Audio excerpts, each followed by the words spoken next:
आलमपुर गांव में अंजलि और प्रिया दो सहेलियां रहती थी। उन दोनों में काफी अच्छी दोस्ती थी। दोनों एक साथ एक ही स्कूल में पढ़ती थी। दोनों में सगी बहनों जैसा प्यार था। वो दोनों ही गरीब परिवार से थी। फिर कुछ समय बाद दोनों जवान हो जाती हैं और उनके घर वाले उनके लिए लड़के देखने लगते हैं। फिर प्रिया की शादी सुधीर के गांव में ही अमित नाम का एक अमीर लड़का रहता था, जिसके पिता जमींदार थे। उनके पास पैसे की कमी नहीं थी।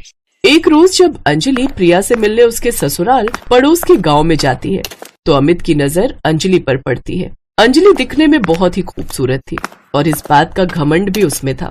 वाह, क्या खूबसूरत लड़की है। माँ के लिए बहू तो ऐसी लानी है मैंने। अमित अंजलि के बारे में पता लगाता है। फिर अपने माता पिता के साथ उसके घर उसका हाथ मांगने जाता है। अमित जमींदार का बेटा था, इसलिए उसके परिवार वाले भी झट से मान गए और कुछ दिनों बाद दोनों की शादी रख दी गई। जब ये बात प्रिया को पता चली तो बहुत खुश हुई। मैं तो सचमुच बहुत खुश हूँ अंजलि। अब हम दोनों सहेलियां एक साथ एक ही गांव में रहेंगी। अब हमारी दोस्ती कभी नहीं टूटेगी। हाँ वो तो है, लेकिन पता नहीं मेरे अमीर ससुराल वाले मुझे तुमसे ज्यादा मिलने भी देंगे या नहीं। वो क्या है ना, जमींदार लोग किसी छोटे इंसान के यहाँ कम ही आना जाना पसंद करते हैं। अंजलि की ये बात सुनकर प्रिया चुप हो गई। जहाँ पहले अंजलि को अपनी खूबसूरती का घमंड था तो अब उसे इसके साथ अमीरी का भी घमंड हो गया। कुछ दिनों बाद उसकी शादी हो गई और वो ब्याह कर अपने ससुराल आ गई। शादी के कुछ दिन बाद अंजलि और अमित हनीमून के लिए गोवा चले गए और वहां से लौटने के बाद अंजलि प्रिया से बोली, अब क्या बताओ यार, पता है कितना मजा आया। इन्होंने तो प्लेन की टिकट बुक करवाई थी। हम यहाँ से दिल्ली एयरपोर्ट गए, फिर वहां से 2 घंटे में सीधा गोवा। वैसे प्रिया तू तो कहीं नहीं गई थी ना हनीमून के लिए? नहीं, वो उस समय फसल बोने का समय था, इसलिए हम कहीं नहीं जा पाए। हाँ वैसे भी तुम्हारा पति तुझे खेतों के अलावा ले भी कहाँ जा सकता है। उसके पास इतने पैसे ही नहीं होंगे। अब मुझे देख, जमींदार के घर शादी की है, खूब सारी जमीन की मालकिन हूँ, हर समय गाड़ी में ही घूमती हूँ। खैर अब मैं चलती हूँ। प्रिया को अंजलि की आदत पता थी, लेकिन फिर भी वो सुनकर भी अनसुना कर देती थी, क्योंकि वो अंजलि को दिल से अपना दोस्त मानती थी। ऐसे ही समय बीता। दोनों सहेलियां जहाँ एक जैसे परिवार से आती थी, आज उसमें से एक अमीर तो एक गरीब बन गई। उन दोनों की दोस्ती में अमीरी गरीबी का फर्क आ गया था। प्रिया का पति किसान था, इसलिए कुछ ज्यादा कमाई नहीं होती थी। जैसे तैसे उनका गुजारा चल रहा था। ऐसे ही बरसात का मौसम आया और एक रोज तेज बारिश हुई, जिसमें सुधीर की सारी फसल खराब हो गई। ए भगवान, ये क्या हो गया? मैं तो पूरी तरह बर्बाद हो गया। आप चिंता मत कीजिए जी, जो ऊपर वाले को मंजूर होता है वही होता है। पता नहीं इस ऊपर वाले को क्या ही मंजूर है, वो क्यों हम गरीबों के दुखों को बढ़ाने पर लगा रहता है। अब उनके घर में खाने का अनाज तक खत्म हो गया। वो मदद के लिए अपनी सहेली के घर गई। अंजलि, वो मुझे कुछ पैसों की जरूरत थी, अगर तुम मेरी मदद कर सको तो। पैसे? वो तू तो जानती है ना, मेरे पति ने अभी नई जमीन खरीदी है, तो मैं तुम्हारी मदद नहीं कर पाऊंगी। उदास मन से प्रिया वहां से आ जाती है और वो दुखी होकर अपने मायके अपने भाई के घर जाती है। अरे दीदी आप? भाभी, वो मुझे पैसों की कुछ जरूरत है। इस बार सारी फसल खराब हो गई, इसलिए घर में खाने के लिए अन्न तक नहीं है। मैं आपकी मदद कर देती, लेकिन अब आप तो जानती हो कि आपके भैया इतना नहीं कमा पाते। शहर में थोड़ी सी मजदूरी करके कुछ पैसे भेजते हैं, वो तो घर खर्च में ही चले जाते हैं। प्रिया को वहां से भी कोई मदद नहीं मिलती और वो उदास मन से अपने ससुराल की ओर लौट आती है। रास्ते में उसे एक बूढ़े बाबा दिखाई देते हैं, जो पानी का मटका उठाए अपनी कुटिया की ओर जा रहे थे। उन्हें देख प्रिया ने उनसे कहा, लाइए बाबा, मैं आपकी मदद कर देती हूँ। तेरा बहुत बहुत शुक्रिया बेटी। प्रिया उस घड़े को बाबा की कुटिया तक पहुँचा देती है। क्या बात है बेटी, तू बड़ी दुखी लग रही है। बाबा, फसल खराब होने की वजह से घर की हालत बहुत खराब है।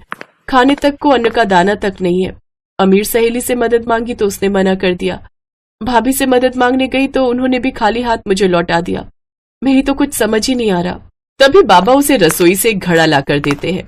बेटी ये ले, ये खिचड़ी तू घर ले जा, इससे तेरे सारे दुख दूर हो जाएंगे, लेकिन इस घड़े को घर जाकर ही खोलना। बाबा का शुक्रिया अदा कर प्रिया घर की ओर निकलती है। घर आकर वो सारी बात सुधीर को बताती है। गरीब की मदद कोई नहीं करता। खैर तुम थक गई होगी, बैठो, मैं अभी हम दोनों के लिए खिचड़ी परोस कर लाता हूँ जो उन बाबा ने दी है। सुधीर ने जैसे उस मटके पर से कपड़ा हटाया, वो मटका पूरी तरह से सोने से भरा हुआ था। इतने सारे सोने के सिक्के, प्रिया ये सोने के सिक्के कहाँ से आए? क्या? सोने के सिक्के? हे भगवान, ये तो सचमुच सोने के सिक्के हैं। इसका मतलब वो बाबा कोई चमत्कारी शक्ति थी जो हमारी मदद के लिए आई थी। तेरा लाख लाख शुक्र है प्रभु। अब वो दोनों काफी अमीर हो जाते हैं। वो लोग खुद का बड़ा घर, गाड़ी और जमीन खरीद लेते हैं। अब अपनी गरीब सहेली के ठाट बाट देख अंजलि जल भुन जाती है। कल तक जिसके घर में खाने तक के लाले थे, रातों रात उसके पास इतने पैसे कहाँ से आ गए? कुछ तो गड़बड़ है, पता लगाना ही पड़ेगा। हो सकता है उसके परिवार वालों ने उसकी मदद की हो। अरे उसके मायके वाले तो एकदम कंगले हैं, वो भला उसकी मदद कैसे करेंगे? अंजलि इस बात का पता लगाने के लिए प्रिया के घर जाती है। उसका महल जैसा घर देखकर तो वो हैरान ही रह जाती है। अरे वाह प्रिया, तेरे तो ठाट बाट ही बदल गए। भला तुझ गरीब के पास इतने पैसे अचानक कहाँ से आ गए? बस यूं समझो बहन की ऊपर वाले की रहमत बरसी है हम पर। अरे ठीक ठीक बता ना, ये सब चमत्कार हुआ कैसे? प्रिया साफ मन की औरत थी। वो अंजलि को सारी बात सच सच बता देती है। उसका राज जानकर अंजलि घर लौटती है और अपने पति से कहती है, सुनिए जी, मैंने उस प्रिया की सारी सच्चाई पता कर ली है। आप मेरे साथ चलिए, हमें वो पीछे वाली पहाड़ी के जंगलों की ओर जाना होगा। वहीं उसे वो खजाना मिला था। अंजलि अमित के साथ उस जंगल की ओर चली जाती है।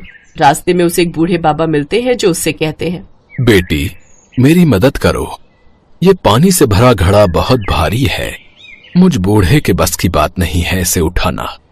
तुम मेरी थोड़ी मदद कर दो। अरे यार, एक तो हमें वैसे ही वो कुटिया नहीं मिल रही, ऊपर से इस बुढ़े को अपनी पड़ी है। बाबा हम जल्दी में, हमें परेशान मत कीजिए।